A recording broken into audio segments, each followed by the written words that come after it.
We're back! Season 2 has hit ya! I mean, I don't really need to say too much, just hit.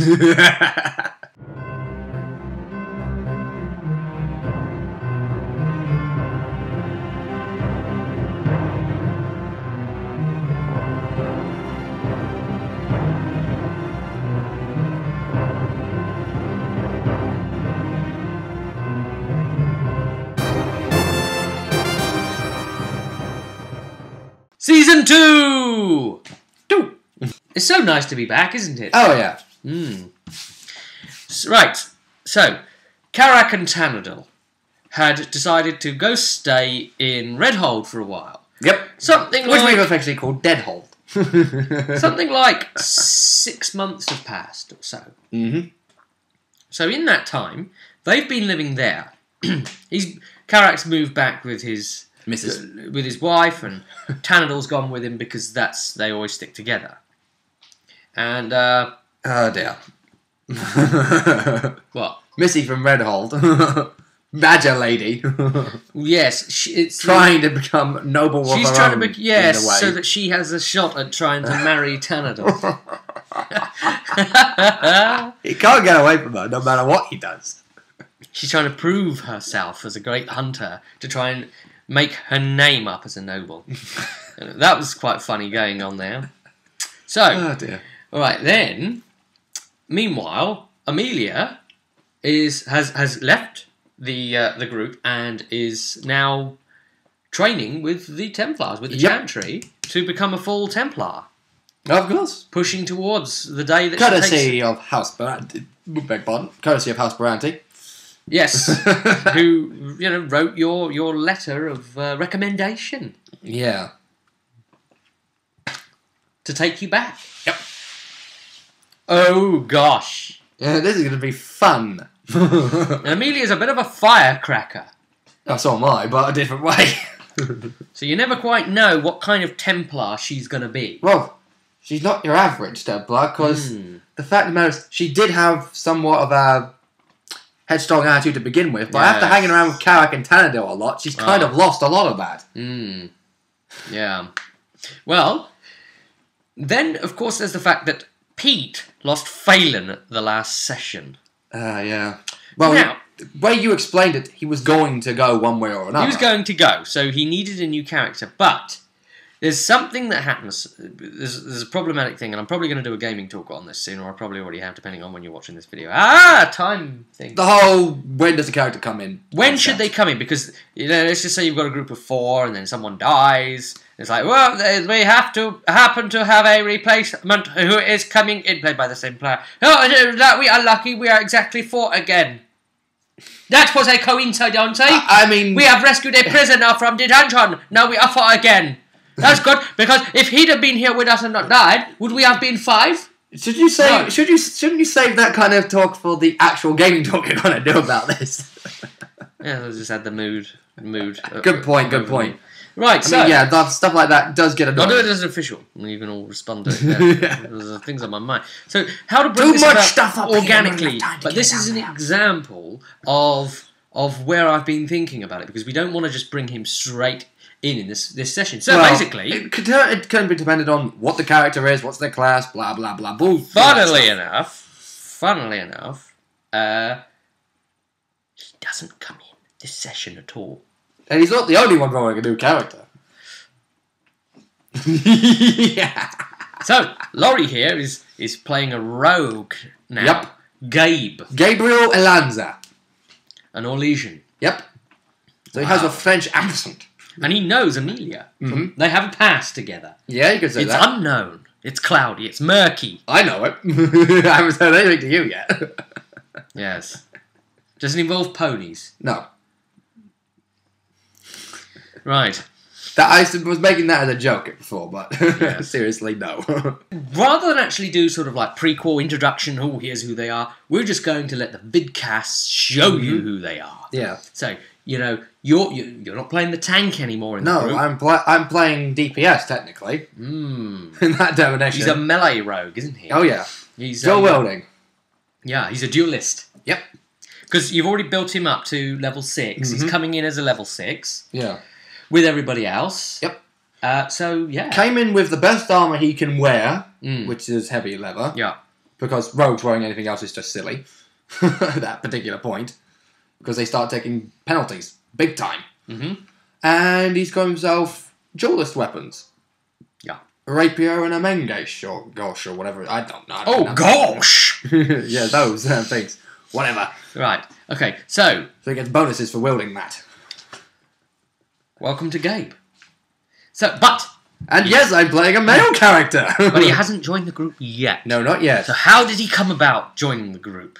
Let's find out. But anyway, this whole thing is happening more organically. So we don't get Pete in straight away. And Gabe doesn't just show up randomly. No. So it needs to be like that. And I've got a particular hang-up about stuff like this. So, it's happening this way. Yeah. And everyone's cool with it because they aren't missing experience. I mean, it's perfectly fine with the whole... When we were working for Aspiranti, it's just like, okay, I'm going to be sending someone new along with you to make up. And at this session, even though Pete's not playing his character, I'm saying, oh, here's some NPCs, you play them, be the mobs trying to kill these guys, and so on and so forth. And he's going to get the experience. As soon as he starts his character, he's going to be level with everyone else. Exactly the same amount of experience. So, it's just helping the GM, getting to play GM, sort of. Right, so there's something different on the day. So it all started off with Karak and Tanador getting a message from Amelia. It had come from the Chantry training base saying, please come to me at once. Yep. Now, her training base is quite near the mountains, and they're situated in the Frostback Mountains. So in the mountainous woods. It wasn't going to be too bad to get down. So they took the trek. They had an escort because they're quite important people. Yeah. Oh, and another thing: the leader of Redhold is ill and they seemingly is dying. The shaman can do nothing to save him, seemingly. Yeah, even with all of his spiritual powers. So, always love that. They've come down to meet Amelia. They go into the training place. They find her. They talk to her. Karak's got eyes on him because mage. Yeah, that was quite a dangerous thing for him to do, wasn't it? Walk into a Chantry It's just base. a good thing he's dressed like a circle mage. The fact is, no apostate would ever do that. Except Morgan. Which is why they probably wouldn't kick up a thing about it, because it's like, okay, there's a mage. He's obviously not apostate. He's all going to do. Yeah. How you doing? Yeah. All right? Yeah, indeed. Yeah. I trust you got your phylactery somewhere. You wouldn't be that stupid. Besides, the only reason I could possibly want to hate on you is that you might be a blood mage. But that's the only reason I got my eyes on you. Yeah. Okay, so then Amelia explained what was going on. And please do. Yep, well, at this particular point, she'd received a letter from Gabe. Explained that he's in a bit of a tight spot and needs assistance. Of course, Amelia can't leave because he's in the middle of her training. So what does she do? She sends the two people she can trust the most. So what's happened to Gabe? What's his situation? Well, he's pissed somebody off, and he's got assassins after him. Who did he piss off? An Orlaisian chevalier. Oh, you don't piss them off. No, they're basically noble and can do what the fuck they like. However, not in Navarra they can't. Oh. Because Orlais got defeated by Navarra and turned around. Their chevaliers got turned over on their heads. That's a good place to go for a chevalier. Orlais still hates them and would still want to conquer them. Navarra beat them. In doing so, he sent a letter to Amelia explaining that he's in trouble. He didn't give any details to that particular event because he didn't know who was going to end up reading the letter before she got it. That could be trouble for him. Yep. So Amelia calls Karak and Tanadil down and petitions them to assist. Yeah. She's going to send them in her place. They agree. That was an explanation of what he is. He's a rogue, but he's the type of rogue that's going to be helpful to you. Yeah. Unlike with most of Pete's, I'm going to pick my own butt and group's pockets. Now, yeah. Yeah. That was... Well, Paydar wasn't so bad. No, Paydar wasn't, but he was still a bit of an arse. In his own way. But that's because he hated humans. Yes. And the only reason he was with us was because he's trying to get over that. Yeah. He got over it. Yeah, he died. Yeah. That's one way. You guys are quite therapeutic in that way, aren't you? Yeah. Restful to be around. Well, we do make things fall down a lot. Yeah. As Greg and Jed's put it. So... Ah, dear. They agreed. And they also said to Amelia, look, and it's great, I mean, Amelia's appearing here as an NPC. Yay! And they said, look, like the next time the shit hits the fan, remember that your friends are Carrick and Tannadill. Yes. Don't naturally assume we're in the wrong. Alright, don't you ever turn on us again. Deal? Deal. And you shook on it. Yep. Okay. By the way, Amelia has just received 1 gold in the mail. Ooh! From Lady Baranti. Well, that's nice. With the promise of more to come. More to for being such a good servant. So aren't I lucky? You can add that in soon. 1 gold, oh dear. To help with anything you might need during your training and to keep you remembering your loyalties. Yes, it's a bribe. In a fashion. She's already got you. Yeah. She's just reminding you. Yeah. That anytime I want, I can do whatever I like. And just as Carrick and Tannadill were leaving the compound... Another Templar walked up to them. They got approached. I was like, uh-oh. Uh-oh. This is not going to end well, is it? Oh. Even I didn't know what was going on here. So then, the Templar starts explaining, oh, when you're done in going to Orlais, we've got somewhere for you to investigate. Yes. Go to this town, and I'm trying to remember what it's called now. The town, something Henge. Anyway, right, and visit Varhuet Manor. The fun thing here is that Amelia didn't tell anyone other than Carrick and Tannadill that they needed to go to Orlais to get Gabe. Yeah.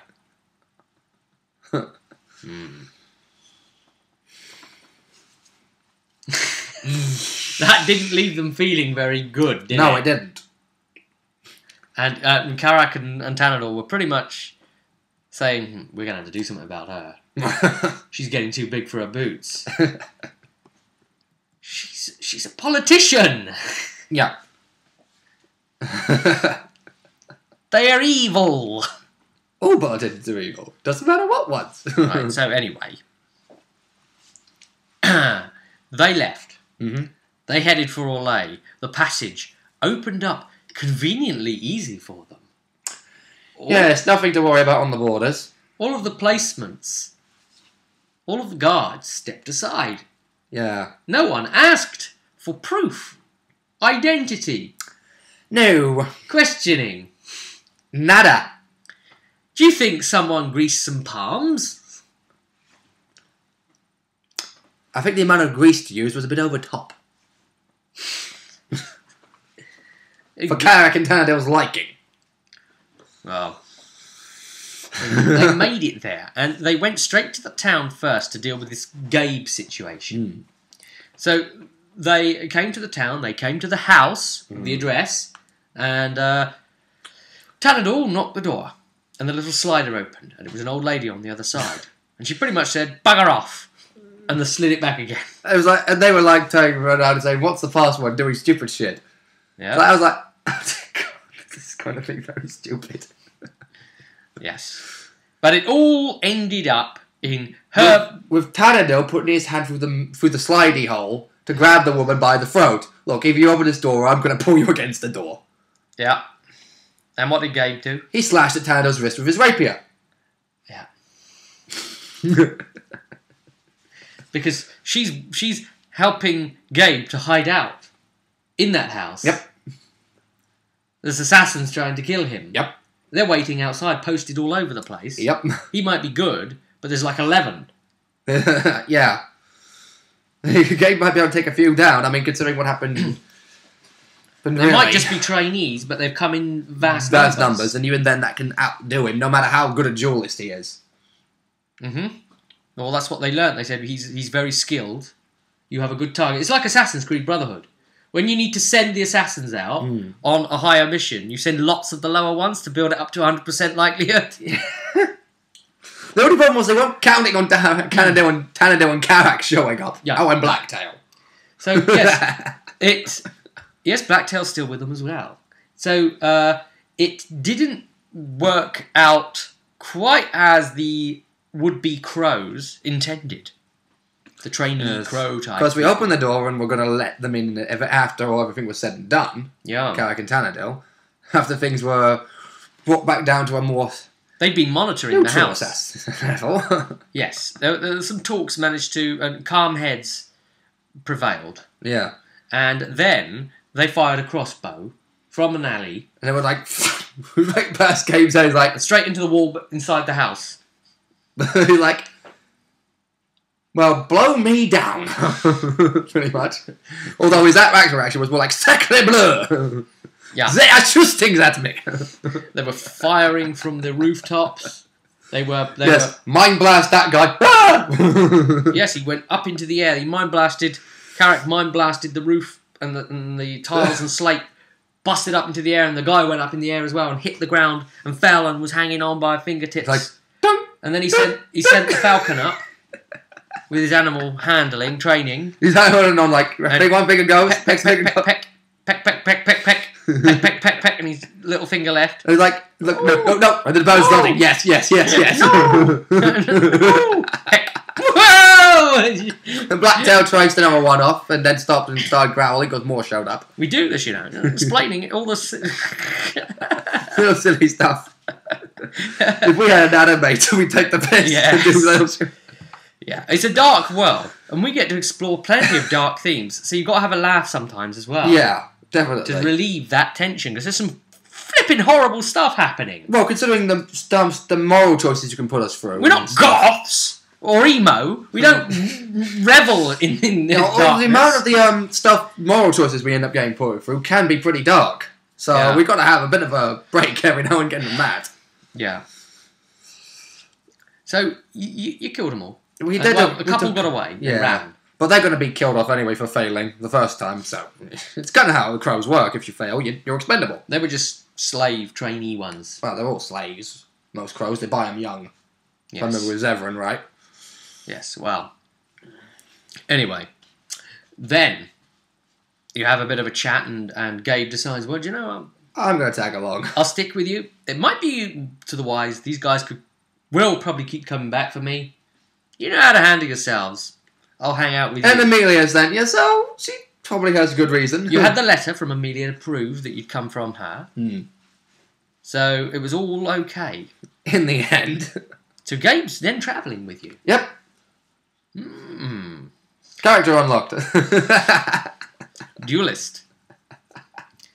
Indeed. All they have to do is buy you enough presents so you can teach them how to become a duelist too. But I can only teach rogues. Yes. Although with sillinesses in the way it works in Dragon Age Origins is that you have to play a game of some sort of card game with Isabella. Or you can just sleep with her.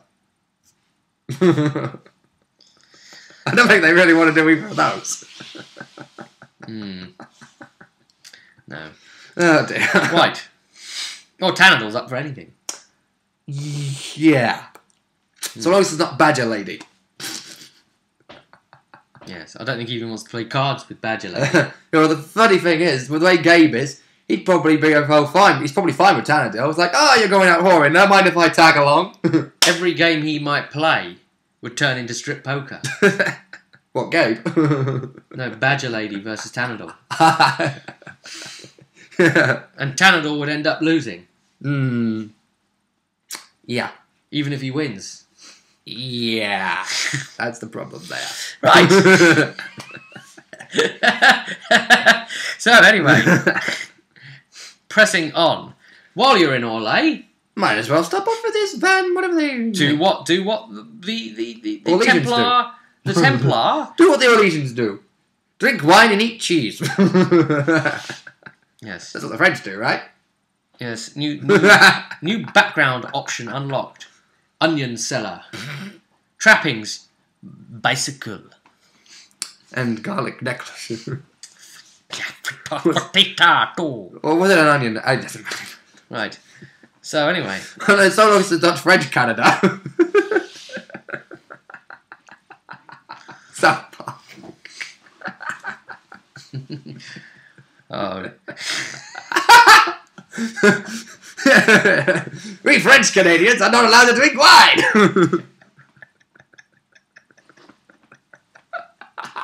Trying to stop a French person drinking wine. What the fuck? It's like trying to stop an English person drinking tea.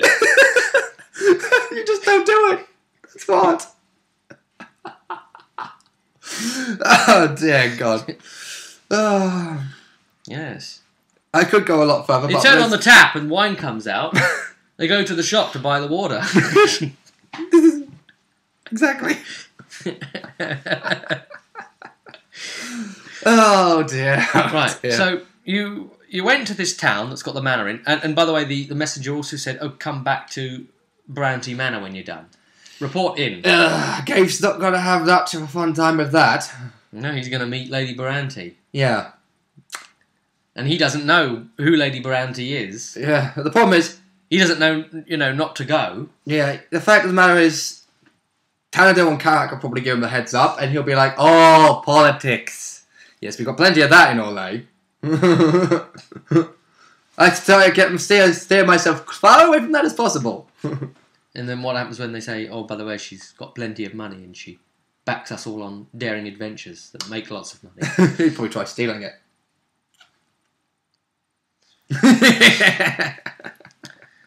Well, okay. So, then... Heck, he's more likely to try and pickpocket people trying to pay him.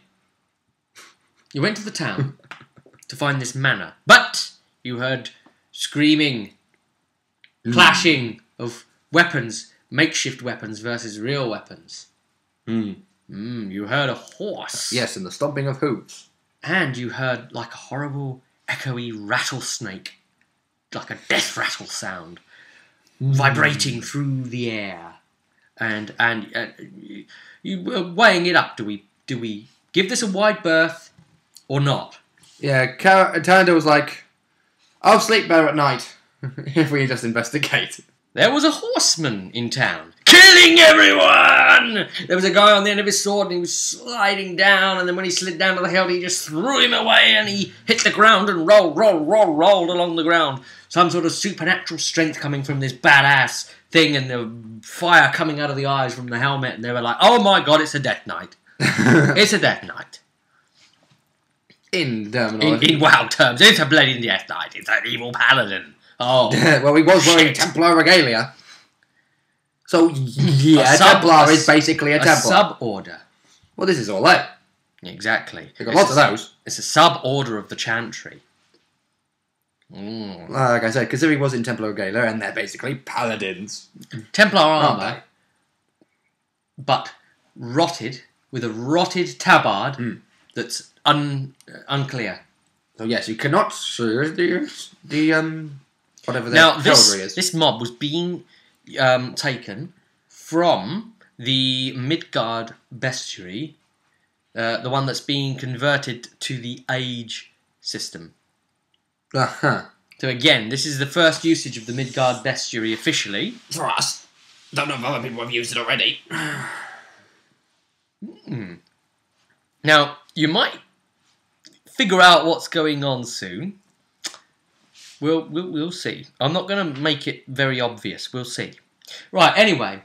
Then, Carrack decided to have a little attack at him. It's like, he fired a crossbow at us and declared it as a warning shot. Yeah, he did that. Carrack fired at him, said, "Yeah, not so much for a warning shot."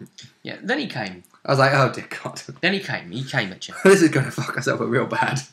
And he was dangerous. He was a good fight, wasn't he? Yes. And for dead people... On a horse! His horse was charging and doing damage. Knocking people down, and then he's slashing and attacking as well. And you're lucky that he missed as much as he did. Yeah. Because he could do, potentially, a lot of bad things to you. by hitting. I wouldn't be surprised. And so you guys are struggling against him. You couldn't seem to quite get him down. Go to Corporeal. He seems to keep healing as well from the dead around him. Hmm. Then he went into like a battle wraith form, where he's incorporeal for a number of rounds. So then he can only be hurt by special means and magic and stuff like that. Magic weapons and the stunt. Yeah. The spectral strike, whatever. So, then, the problem was, what do you do? Well, this was a great opportunity for the new stunts, the roleplay and the exploration stunts and things like that and the new combat ones to be tried out. So Tanadol was attempting some of the ones of figuring out, getting a grip on the battlefield, anything. Stay aware stunt in combat. Anything that the GM should make him aware of, and something like that, or give him a plus to one of his next rolls. Yeah. So I made him aware that this guy seems to be healing, on a little post-it note, of course. This guy seems to be like generating some power from the corpses around him, and seems to be becoming invigorated. And when you fought him back, and he did the stunt again, I said, the effect seems to be less powerful away from the corpses, as another post-it note. Because he was on one of the other characters, oh dear, I did the threaten stunt and pulled him even further away. Yeah. Well. Yeah. Basically, I taunted as a rogue. Yeah. Wow, that was cool. And the manor was just across the way. So, he was... Well, some of you guys made a run for the manor. Yeah. I think Tanador did, didn't he? And Tanador got there. Oof got there. Not Oof, Blacktail. Oh, second Oof. Yeah, basically. Yeah. But Gabe and Karak didn't. We couldn't run fast enough, and the horse was keeping up. Yeah. And, he was trying to slash Karak down. But yes, you managed to draw him away from using those stunts. It was a great opportunity, so I get the feeling that Tanador felt quite accomplished figuring that out. And then finally, when he's away from being able to heal and stuff... He snapped back into corporeal form. He snapped back in because he can only be out in that form for, I think it was something like 4 or 5 rounds. That's it. That's him for 24 hours. Yeah. Once per day. So... And Gabe was like, aha! I shall have thee now. You all jumped on him and finished him off. Yep. So that was it. You learnt his secret. Yeah. He seemed very tough until you managed to move him and let his corporeal form wear off. Yeah, basically it's like, learn boss tactics. Exactly, on the fly. So yeah, someone's got to do it. You then went to the manor and had a chat with them. Saying, look, we've been sent, and they say, yes, we know, House Brandy. There's a couple of Templars in there wearing these interesting tabards. They are members of the Sanguinary Rose. So on their tabards is a rose with a spot of blood dripping off of the petals, pulling up on one of the petals, coming from the heart of the rose, and then a drop of it dripping off one of the petals. That's their symbol. It's kind of cool. You like that? Yeah. You want the tabard? Yeah. We'll have to see if it drops. Yeah. Yes. Anyway. We all know where it drops. It doesn't have to drop. There's dead ones about. This is an RPG. You can just pick up a dead guy and just take it off him. You don't have to wait for the loot drops in an RPG, Or Amelia could join the order. Well, anyway. It's all low. I'm a Ferelden. There was some... They may not like that. They explained when they said, yes, we were expecting you. More of this, oh my god, what's Lady Brandy got us into now? Well, they were expecting someone from House Brandy. They may not be expecting us specifically. Yeah, exactly. What have she done now? I'd have to piss them off, that's what. Here's the thing. The Sanguinary Rose, this sub-Chantry order, had the best of intentions. They really did. They really, really did. But it's always the best intentions that cause the most evil. Their manner is perhaps a little more Extreme. than might be appropriate or normal. They decided, okay, look, another blight will be coming. Another blight always comes. Let's invent a cure for the blight once and for all. Yep. Now the wardens, they come up with a temporary cure. Well, to 30 years. Yes. But then they go completely and utterly crazy. Some of them die from it. What if we could find some stable way of using the blood differently?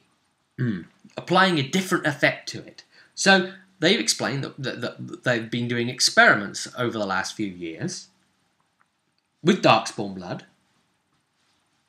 and magical means and captured mages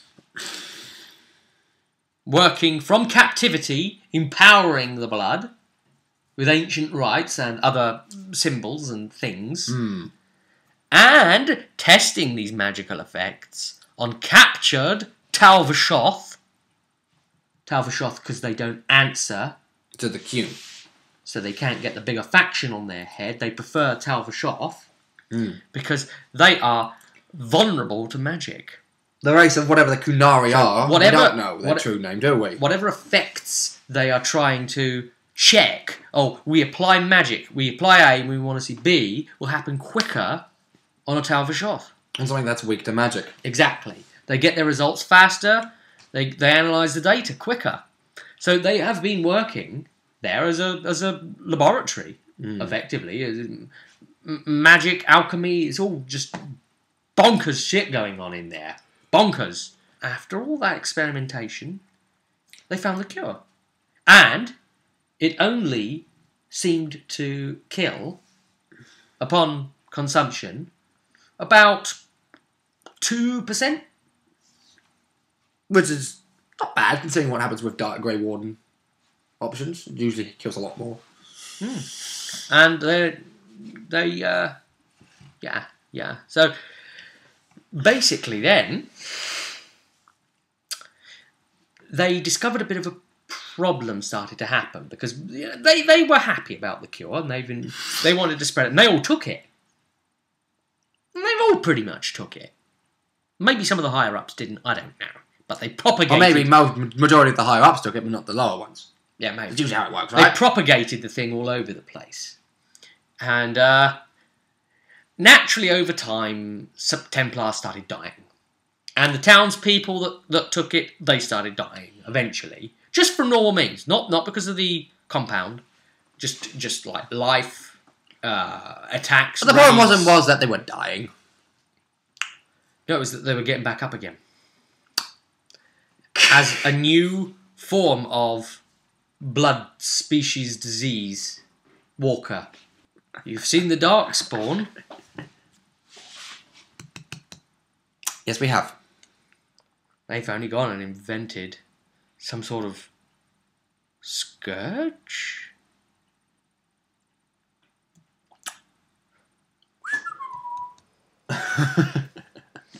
Anywho,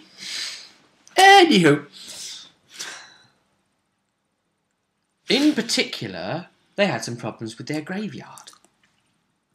And one mage in particular, who was a blood mage, who is now a dead mage, but living again, who's returned to life mage, but is still undead mage, has taken massive control over all of the dead in their graveyard.